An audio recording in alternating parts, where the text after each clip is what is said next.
Hey guys, so before you watch this video, I want to apologize for the audio. It was raining profusely hard while I was filming this, so you'll have some rain ASMR in the background. And as you can see, I also put up my hair because I look like Lord Farquaad in this video.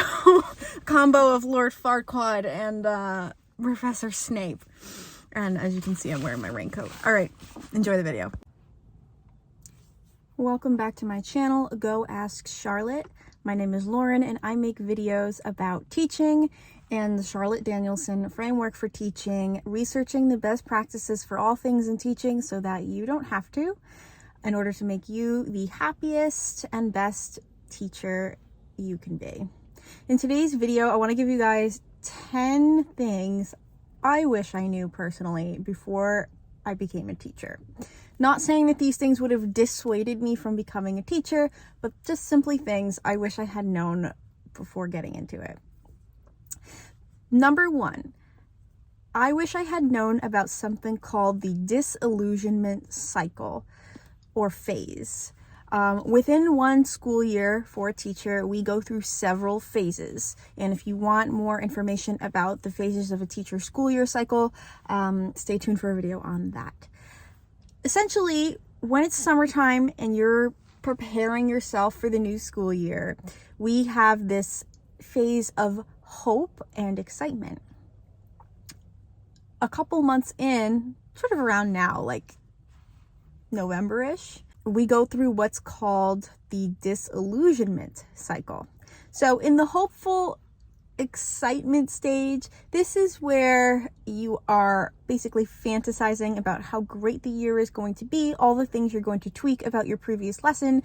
This is going to be a better year, all the things that the students are going to learn, all the activities that they're going to do, how great it's going to be.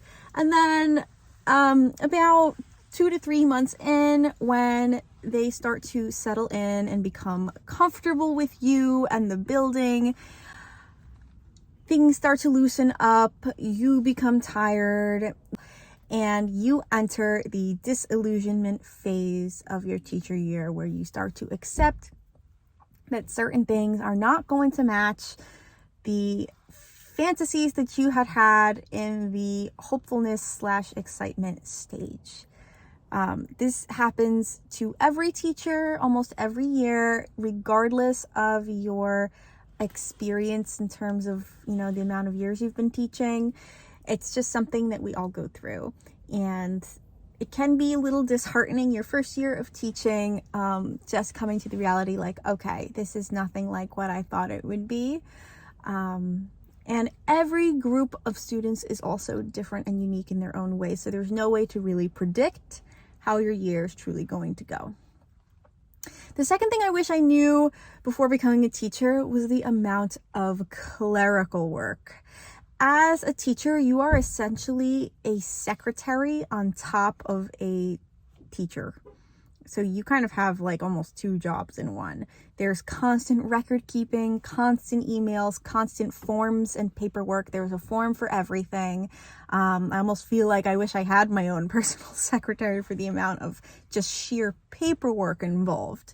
I was not aware of just how many forms and paperwork and clerical duties I would have. Number 3 thing I wish that I had known was the amount of extra trainings on top of my degree and my master's degree that I would need to feel comfortable at my job.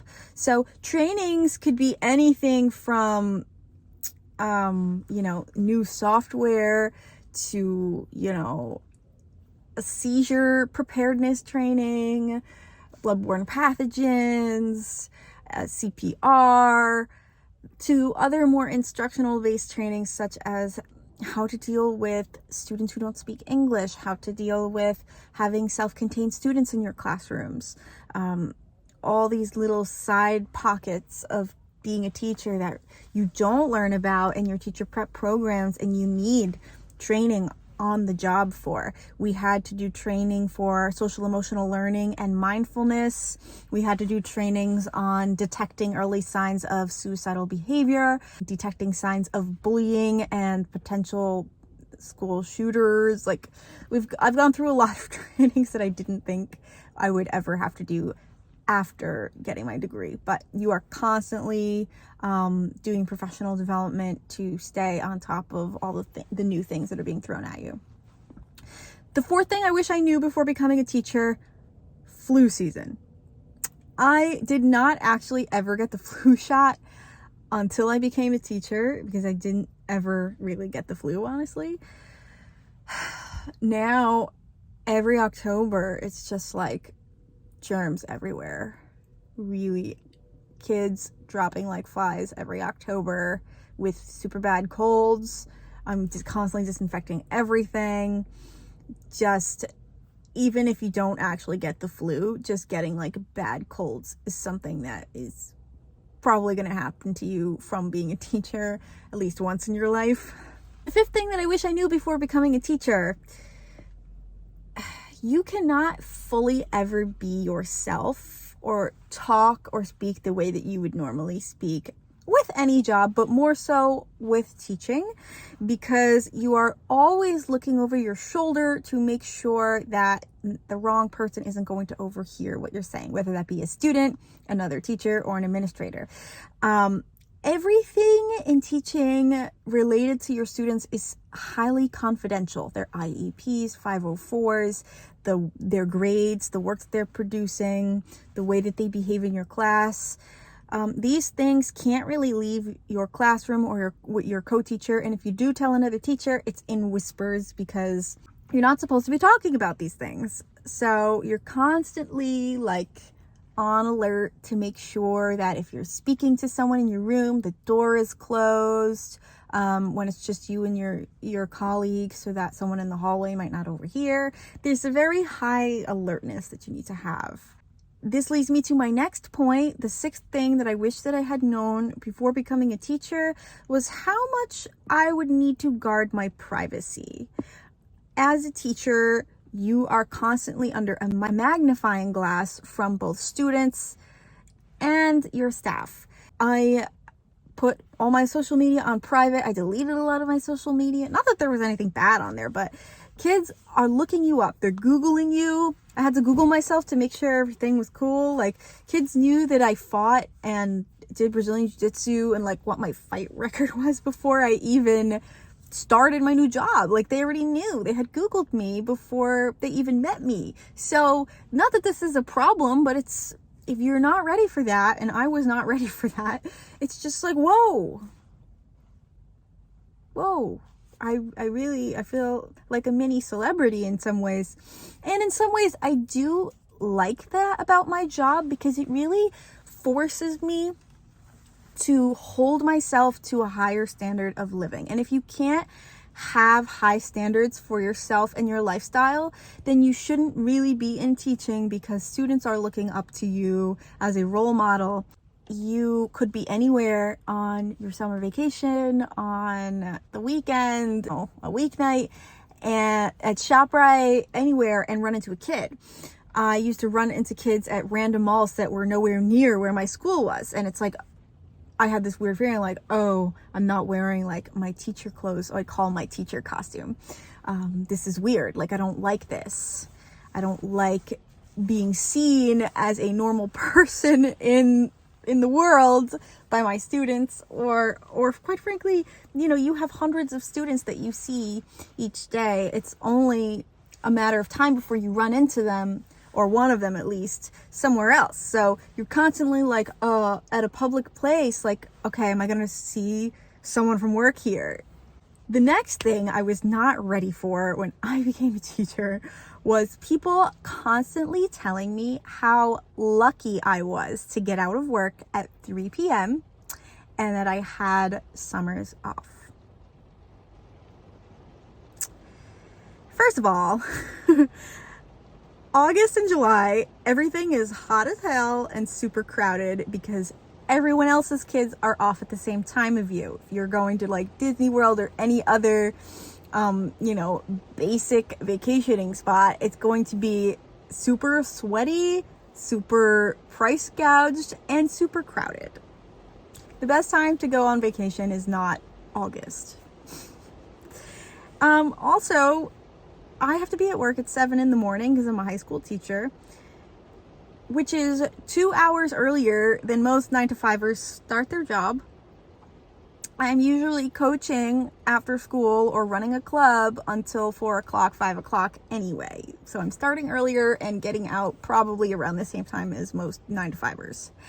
I also wake up at 4:30 in the morning to go to the gym before my school day starts. So how about we all sit down and be grateful for the lives that we live and the jobs that we have instead.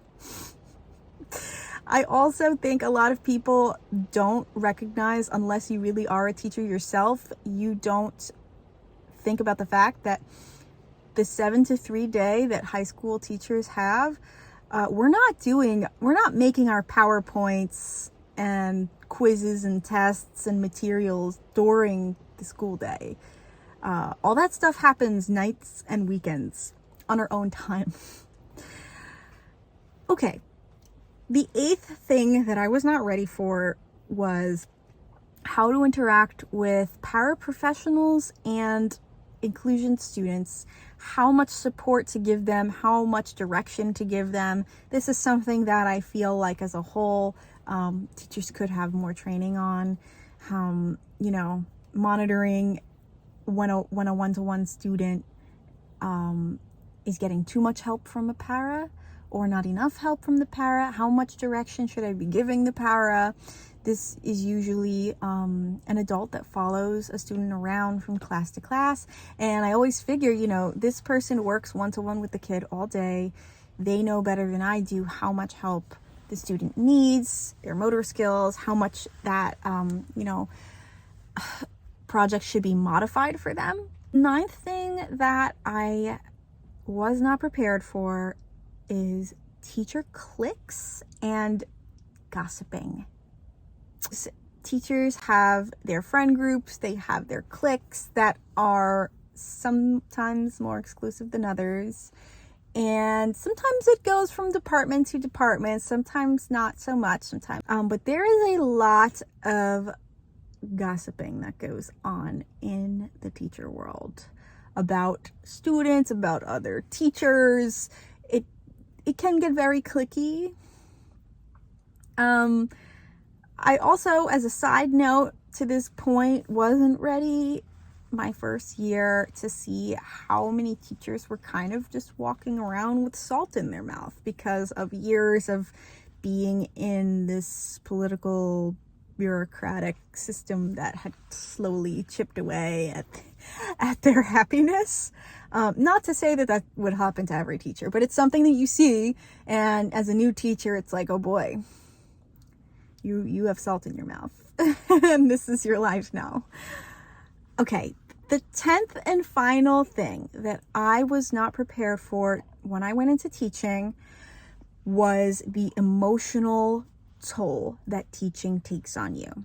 I'm not saying this is a bad thing, but when I say emotional toll, I mean a couple different things. The first thing I mean is you get attached to your students, you're with them every day, and when you go through life with them and things happen to them, it affects you and you carry that stuff home with you. When they're dealing with grief and trauma that you are there almost like a parent figure trying to support them through, you take that home with you in the same way that a therapist may take things home with them from their clients.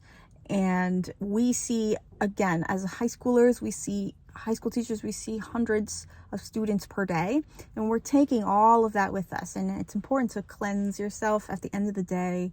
Take a shower after work, do something, take a long drive to disconnect.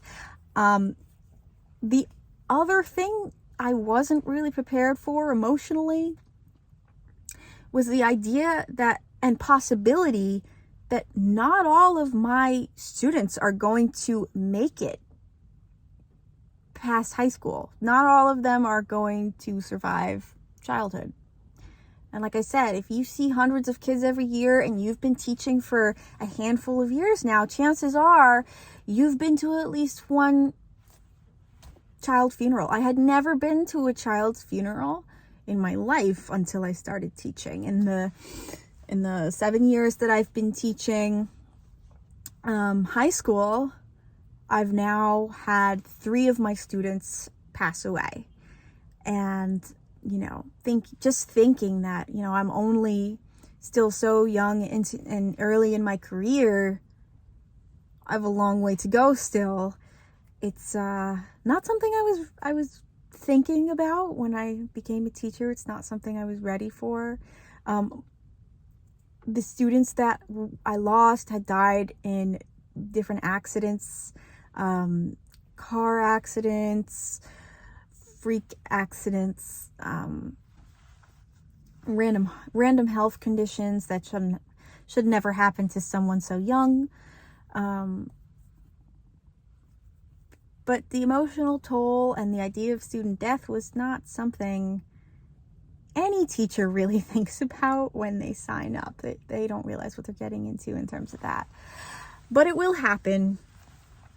And so in summary, the disillusionment cycle that follows soon after your excitement and hopeful phase as a teacher, the amount of clerical paperwork, the trainings and or lack thereof that you'll need to go through as a teacher after you've got your standard certification and higher level degrees. Flu season. Not fully being able to be yourself. You're constantly putting on a performance in front of your students. You're also not allowed to talk about certain topics in the classroom. You're not allowed to share certain political views, or opinions about current events. So you're kind of just like such a filtered version of yourself in the schoolhouse. Your privacy and how much you have to guard that, both online and in person when you're out in the world, making sure that you're living to a high standard. People constantly telling me how lucky I am to have summers off and getting out so early. Inclusion and paraprofessionals. Number 9, teacher cliques and gossiping. And finally, emotional tolls and the possibility of losing my students. So I hope these 10 points have been helpful to you, either if you are a new teacher or thinking about getting into teaching, or have been a teacher for a long time and can relate to some of these things. All right. Thank you so much for watching. Have a great day.